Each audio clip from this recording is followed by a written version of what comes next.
Okay, so let's get to mixing these delicious cookies. We're going to start with room temperature butter.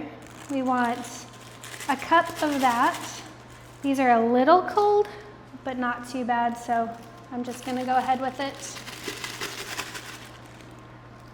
And to that we can add our sugar. I've got the brown sugar and the white sugar mixed here. Go ahead and see the caption for the recipes.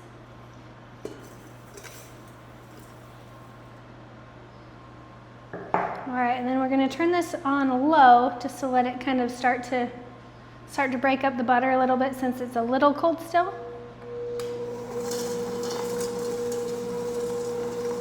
We want this really creamy. So as soon as that starts incorporating, go ahead, turn it up. All right, I'm going to turn that off for a minute and scrape down the sides to make sure all of this butter is really getting incorporated with the sugar. It's beating up nicely because I can see up on the edges that it's not quite reaching, so it's always good to scrape down the bowl as you go. All right, back up to high and we'll let that mix for probably about another minute. Okay, now that that's well incorporated, we're going to go ahead and add our eggs. Got 3 eggs. We're lucky enough to have chickens here on our finca, and so it's nice to get these nice fresh eggs that have that beautiful yellow yolk.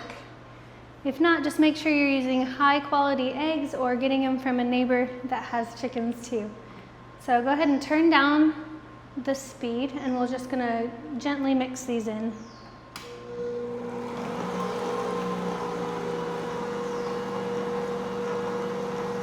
To that we can add our vanilla.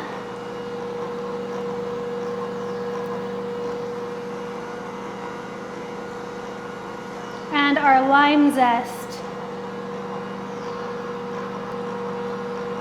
The lime zest will really give it a punch of flavor without overwhelming the cookie or making it more soggy.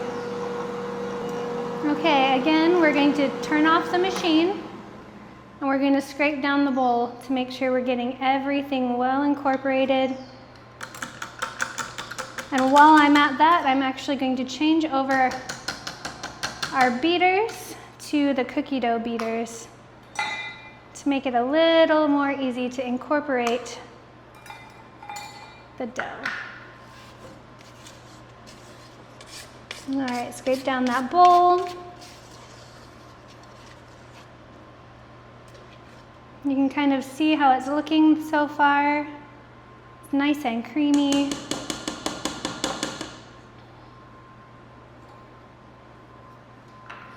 All right, moving on. Using our cookie whisks, or dough whisks here. We're gonna go ahead and add this flour. Add about half of it to start. And again, since this is gluten-free flour, we're going to mix it for a lot longer than you would usual, like regular wheat flour, which works perfectly in this recipe too. So if you're not gluten-free or don't need to be, you are welcome to use gluten-full flour too. All right, go ahead and very slowly incorporate this.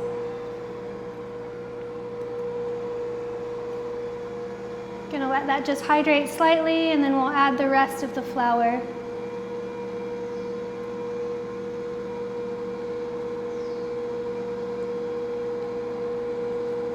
Slowly start to sprinkle that in. I really like this mixer we have because it is open top. It makes it a lot easier to add ingredients. I love my KitchenAid too, but this one just seems to be so much easier if you're going to be adding a lot of different ingredients. All right, I have my baking soda here as well. I just slowly sprinkle that in.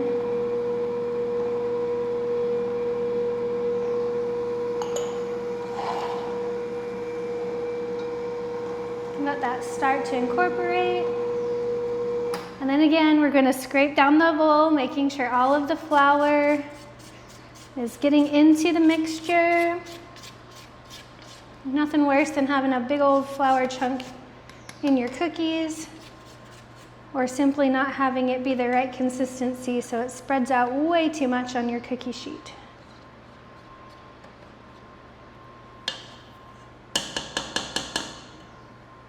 All right, so I'm gonna set our timer for about 8 to 10 minutes for these gluten-free versions, just to make sure that it really hydrates that flour so we're not getting grainy texture to our cookies.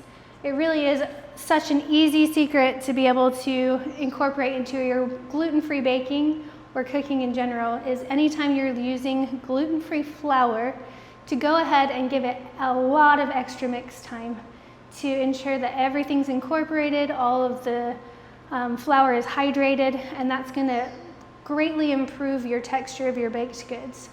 So I'm gonna go ahead and set this for 8 minutes and then we'll come right back. All right, I think we've reached good consistency here. So let's go ahead and take out these beaters. You can see the texture. We've gathered that lime zest too. I love it. All right, we'll set these off to the side. And then our cookie sheet is prepared. You don't have to grease it. If you want to put down some parchment paper, you're welcome to. The oven has been preheating. It is at 350 degrees or 175 in Celsius. So wherever you are, you can use the correct temperature. All right, so we're gonna go ahead and put these on the cookie sheet with our cookie scoop. This is another one of those kitchen gadgets I absolutely love because it helps to get even cookies almost every time, so you're not having one giant one and one small one. The uniformity looks really nice. Allow about 2 inches of space in between each one because these will spread. Hopefully not too much, but they will spread, so we want to give ample room to do that.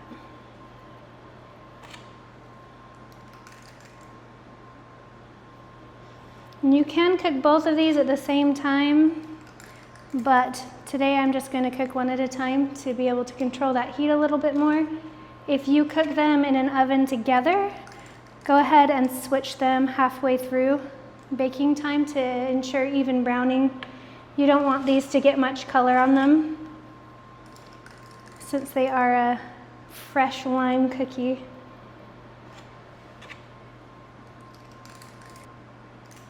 So I love these cookie sheets. They're gigantic, full size. I think they're full size ones. If not, they're 3/4 size.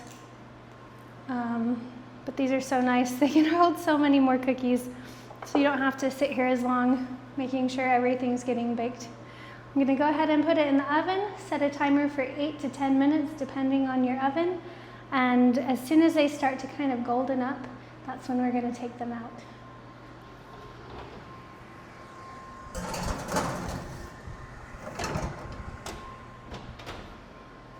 All right, I'm gonna go ahead and get these dished up and I'll see you back soon. Okay, these are done now. They're just getting a little bit golden on the sides and the bottoms. So I'm gonna go ahead and remove them.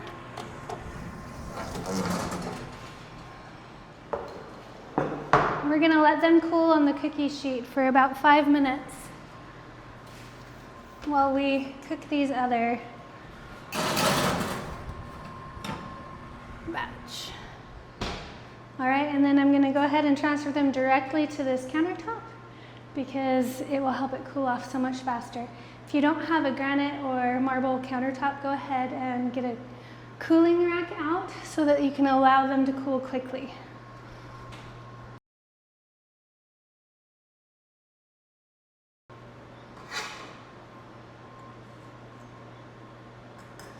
All right, I'll get this pan cleaned off a little bit and refreshed so we can do yet another batch of cookies. This recipe does a really big batch, so I'm gonna go ahead and include both the full version and a half version. I like to freeze these so that we can have them for a later date. Or if you want to, you can always dish them up on a cookie sheet, just the dough, and stick it in the freezer for about an hour.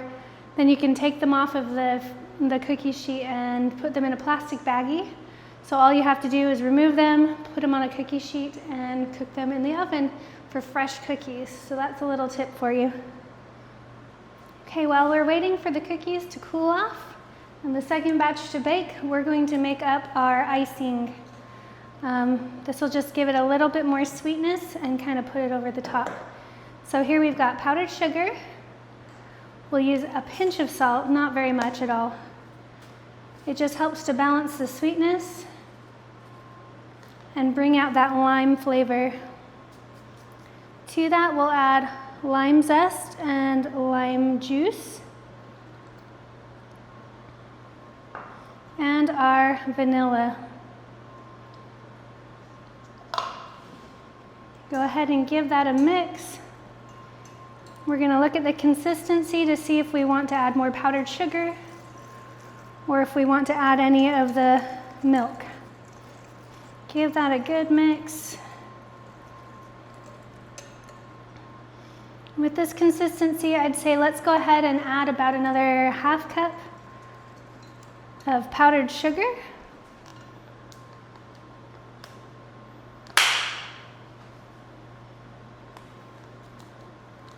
All right, add that little bit more powdered sugar. I actually prefer it without any milk in it, but if you need to thin it out a little, you can use milk, or if you like it a little bit more limey, go ahead and use more lime juice. Nothing wrong with that.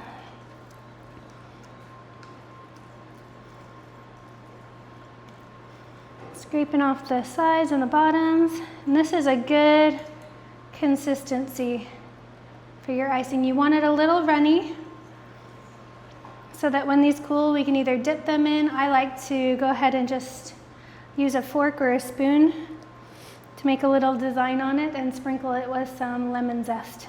All right, we'll wait till these are done. Set this off to the side. All right, these are now cooled off. These just got out of the oven, so we'll leave these for a little while. But the easiest way to ice these for me is either put parchment paper down if you want less of a mess, but just take your whisk and drizzle this over the top. You can top it with more lime zest if you'd like, but being as I use so much in the icing, it's going to be fine. There's going to be tons of flavor in there. And then we'll let these cool and harden up for probably about 15 minutes to get that like nice little crusty on the icing. Then they'll be easy to move and transport, and you won't have to worry about it being so gooey and get a mess everywhere.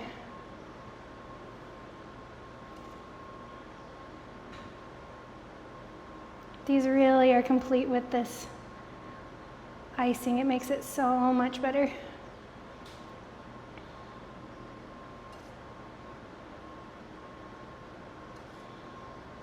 All right, and there you have it. These are our lime cookies that can be made gluten-free or gluten-full depending on what you want or your dietary needs. Go ahead and like and subscribe if you like these kind of videos. Drop a comment below. Let us know what you want us to make next. If there's any baked goods that you're dying to have that are gluten-free that you haven't been able to find a good recipe for, or just miss eating, or new recipes that we haven't tried before. I'm always up for new things. So drop us a comment with what you want us to cook or bake next. Thank you for joining us today on Gringos in the Kitchen. We'll see you next time.